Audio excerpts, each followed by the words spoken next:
HarperCollins presents Those Who Survive by K.N. Milde.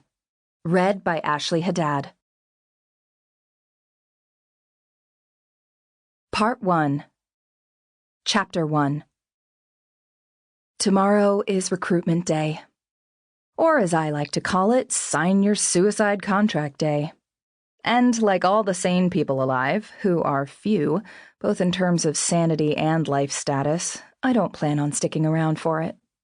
I toss one end of my makeshift rope through the window of my small bedroom. It's a collection of our bedsheets tied together. Those weren't enough. I had to add the only pair of pants I could spare and my lucky jacket. That won't get me all the way down, but at least I won't shatter my bones jumping to the next building. I hope. I sling my heavy backpack over my shoulders, packed with everything necessary, including a couple of Mom's first aid kits, which I borrowed without asking. She'll be at the hospital for a while, pulling another long shift. I half expected her to make an exception tonight, what with her only daughter being shipped off to training tomorrow. But who am I kidding? My expectations for Mom are as inaccurate as Kadia's yearly predictions for infected waves. Still, I'm not heartless. I take out the folded goodbye letter I wrote from my pocket and place it on the pillow in my bed.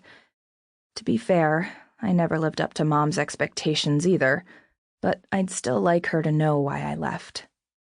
I want her to have an answer, so she doesn't wonder about it for the rest of her life.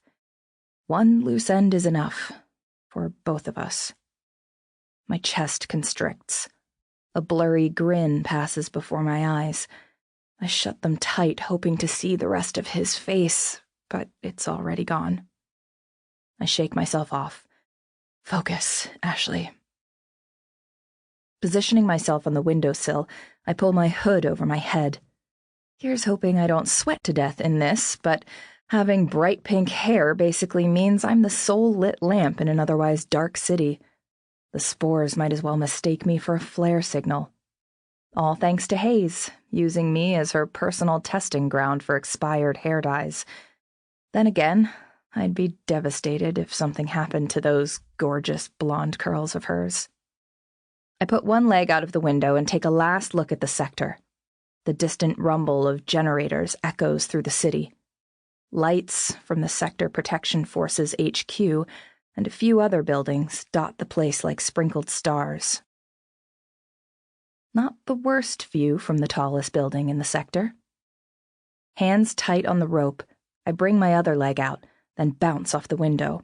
Keeping my feet against the crack-covered brick wall, I lower myself.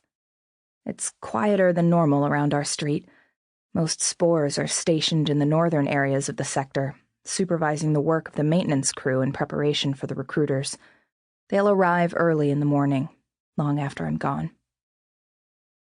Dead ivy rustles with every push of my feet against the wall. Chips of collected dirt and dry leaves rain on my boots. It's only the start of May and the temperatures are already intolerable. The summers have been getting hotter and hotter. We're definitely due for a second drought. My fingers grow sore, palms sweaty. The weight of the backpack threatens to break my spine. I dare a glance down. The next rooftop looms into sight. Just a little more. On the bright side, if I fall and break something, I'll be disqualified from the training program, temporarily at least. If I die, well, then I'll have saved everyone a mountain of trouble. Eyes on the wall, I lower myself. The end of the rope, my lucky jacket, dangles under my hands. I wanted to take it with me, but truth is that jacket hasn't fit me since I was 8, and I stopped believing it was lucky after turning 10. I only kept it because it's the first thing I remember him giving me. Nope, take a breath. Focus.